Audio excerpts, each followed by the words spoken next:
Welcome to the Rusted Garden Homestead. In today's Tuesday harvest video, it's all about harvesting large red tomatoes, and I'm going to answer 10 questions from subscribers on my YouTube channel. If you want to subscribe, I'll be asking regularly in my community section for questions that you may want me to answer in videos, and I'll be doing that over the year, especially in November, December, January, when we don't have a lot going on in our gardens. Let's just get started with the big beef. This is an All-America Selections winner. The plant now is about 5 feet tall, and it is loaded with, baseball-sized tomatoes. And I'm going to be taking a couple off of here, right from the bottom. That's a beautiful tomato. Another one back there. We'll take the one back here. And that's 3 great tomatoes. These other ones are, this one's pretty close. You can just sit these on a windowsill, but look at the size of those tomatoes. So let's get to the first question.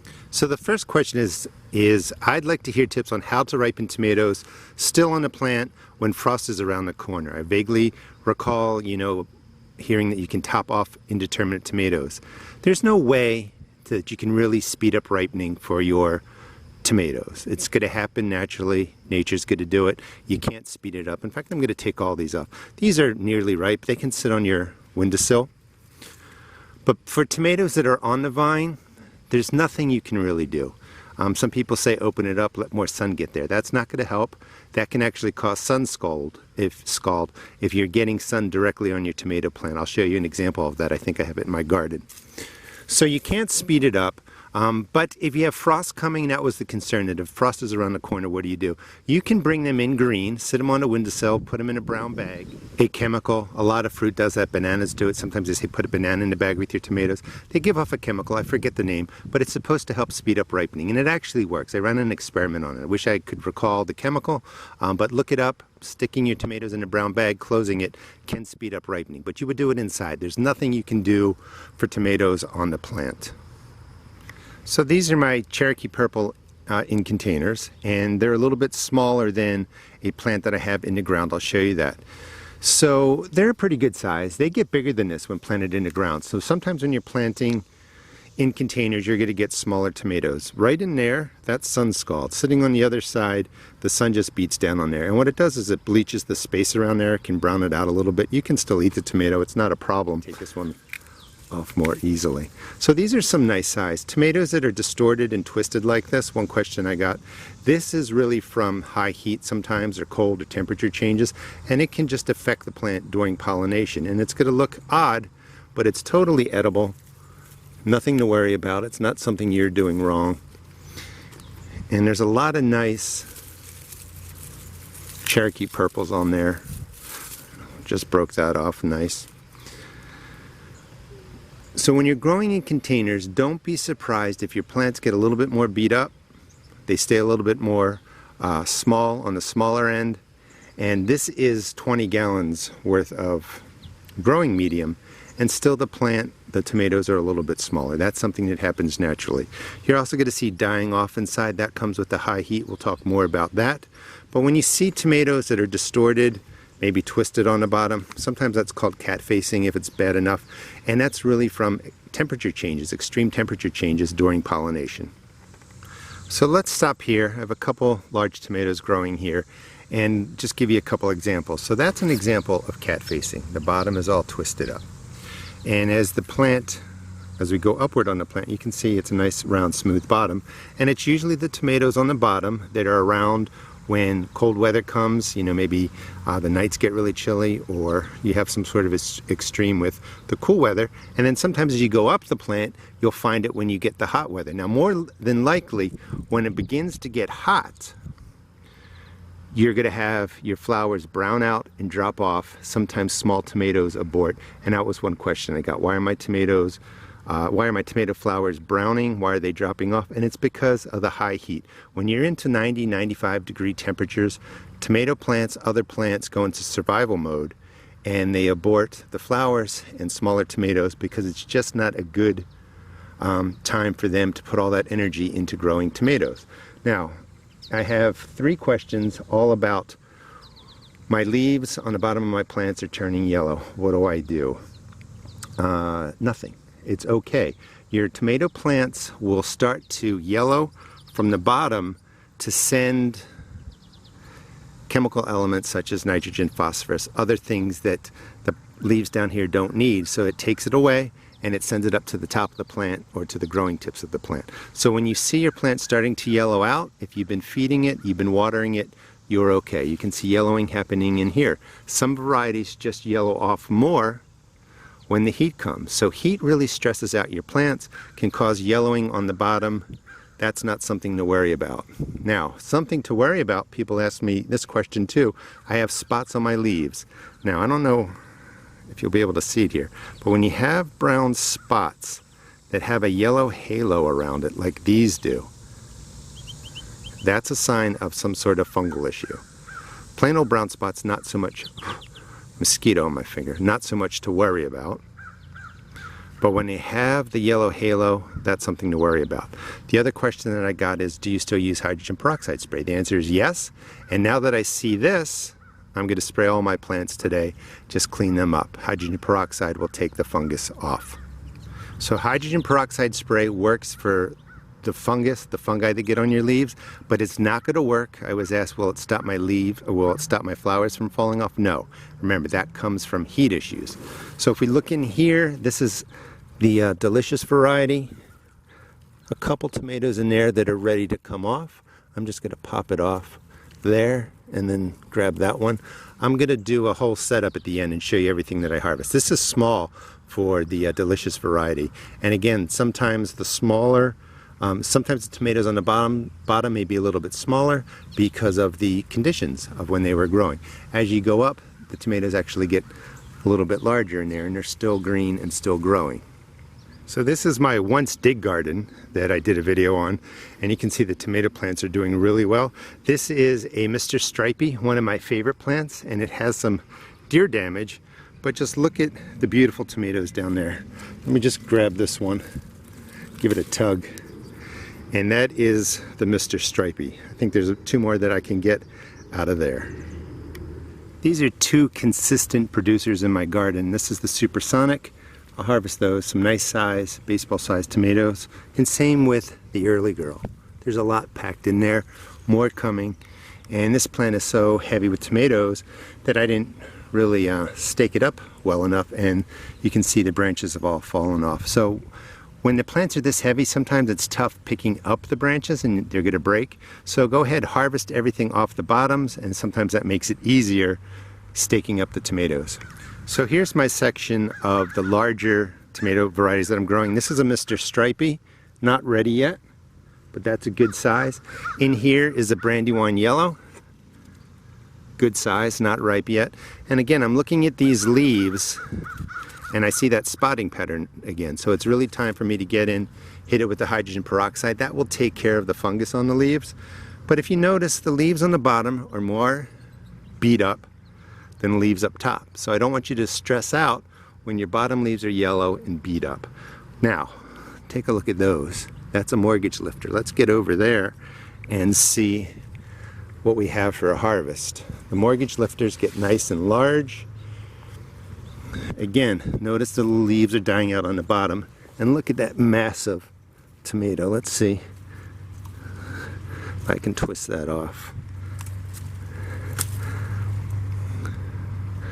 That's probably 14 ounces. One of the originals on there, and again, it has that bottom that's cat-faced and messed up. Not to worry about. So let me cut all these off of there.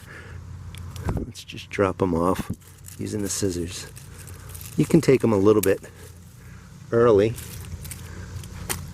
We have 3 more in here that I'll get off camera, but I'm going to take all of those too. So here is my red Brandywine, and notice the splitting pattern on top. That's normal. Different tomato varieties are going to do that. Here's the question I got. Hi Gary, I get confused about watering for tomato plants. Some say we need to regularly water the plants, else we will get splits on the tomatoes. But when it comes to ripening, they refer to not watering regularly and make the plant think it's in drought. I'm growing indeterminate varieties and not sure how we get to ripening. Alright, so don't listen to people that say don't water your tomato plants. If you want your plants to thrive like mine are, you need to water regularly. They get tons of surface roots, so you really want to water all in here. and you want to give them a good solid inch of water so that it sinks in. How often do you do that? A couple times a week, more when it's really hot. I have videos on watering if you want to check that out. But I just want to let you know that when your tomatoes split on top, it's usually the variety. If you're really inconsistent with watering, that can cause splitting on the cherry types, but usually your larger tomatoes, that's just naturally happening with that plant variety. And please don't put your tomatoes into drought mode thinking that they're going to ripen better or do better. Keep the water consistent. Okay, let me take this tomato. So here's my Cherokee Purple in the ground. So I'm going to pick these, and look, there's cat facing, great example.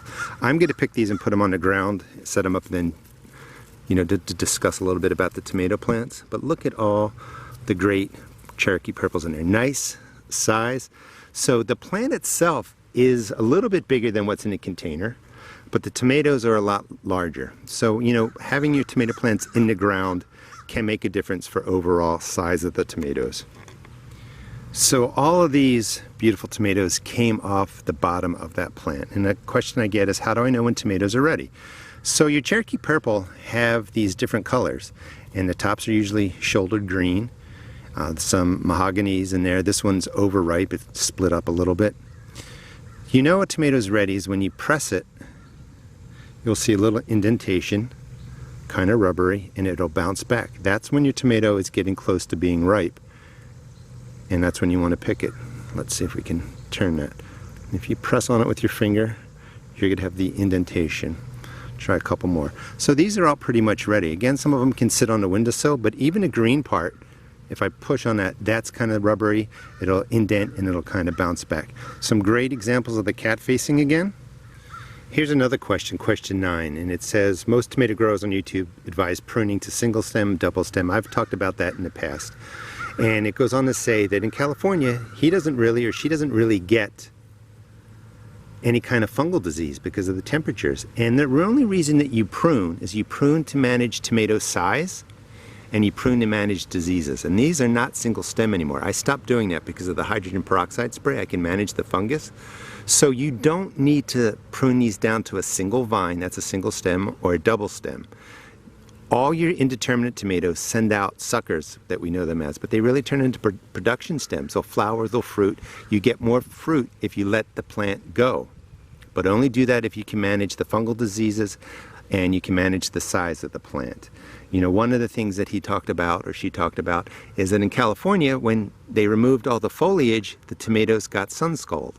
Sun-scald, I don't know why I can't say that word, scald. And that's because you took away the shading from the leaves and the sun just beat down on the tomatoes. All right, let's get over to that group right in there. So here's a great question. How to aid a tomato plant to get new leaves after a hornworm infestation. Not too bad damage, but it needs some new leaves. Help. And if you look right in there on that leaf, those little brown droppings are from caterpillars. And sometimes we get them. We'll get the hornworm. It'll really, almost overnight, can defoliate your whole plant. How do you get more leaves? This is where I recommend using the chemical type fertilizers with like 20 nitrogen. If you don't want to use that, go ahead and use maybe fish emulsion that has a 5 nitrogen, but you basically want to give your plants a nice big fat dose of nitrogen on the foliage that remains and in and around the root system, and that will help them get some leaves back.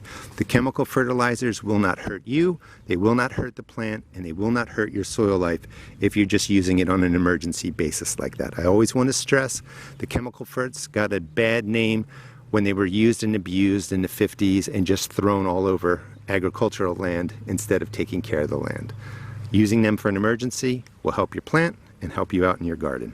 So I love the pink oxheart, but you can see that it's beat up and it just does not do well in the heat. So I can't really grow that in my area, unless one of the questions I got is, do you recommend using shade cloth when your temperatures get over 100 degrees? And the answer to that is yes. Shade cloth helps because it provides shade onto your soil, cools the soil down, and it's really that increase in soil temperature that causes your tomatoes to abort. The ambient temperatures can, damage the leaves. It's just all around. The sun beating down on the soil can raise that soil temperature well over 100 degrees. So your plants die off. They go into survival mode. Here in Maryland, where we've had now our third week of 95-degree temperatures, the pink oxheart got beat up. Now the rest of my plants look pretty good. That's how you know it's the variety. There's an example of sun scald. That's how you know it's the plant variety. So that's going to go in my book as, you know, cautious, maybe not, you know, grow it anymore. We'll get into this one in a second. That's a Belgian pink. Look how big that tomato is. So let me harvest all of these. These are beautiful tomatoes, great for making sauces. All the pink oxhearts, and they should really get to this size. And because the plant is stressed out, dying back from the heat, you know, the tomatoes just stop growing. They're starting to ripen, they're smaller. They're just not going to be as flavorful, they're not going to get as big. So this plant pretty much is out of my garden. To use the shade cloth, you just cover over it. Usually when you have the sun from, let's just say 12 to 4, 10 to 2, whenever it's the most intense in your area, keep the ground cool, keep the plant cool, and just use it till the temperatures come back down. It will help save the plant. Here is the Belgian pink. This is an amazing large tomato. You know, I got my first one today, more on the way, and as you kind of go up there you can see the tomato plant is doing really well, more tomatoes forming. Alright, so let me take these over to the table and I'll answer one last question. So not a bad harvest for the medium-sized to larger tomato types. The last question I have is, I've been growing tomatoes for 3 or 4 years in containers, raised beds. I feed them, I water them, they grow tall, spindly, not a lot of leaves, and they die off. If you've been trying for years and your tomatoes aren't thriving, that's when you really want to get a soil test. See what's going on with your soil, start there, and then kind of build a plan from that. So not bad, 40 pounds, 50 pounds of tomatoes. I'll be making my rustic sauce. I'll attach the video to that in the description and at the end screen. Please check out my seed shop at therustedgarden.com, and if you want to subscribe, I'll be asking questions regularly in the community section on what questions do you want me to answer on the Tuesday harvest videos. Thanks for watching. Have a great season.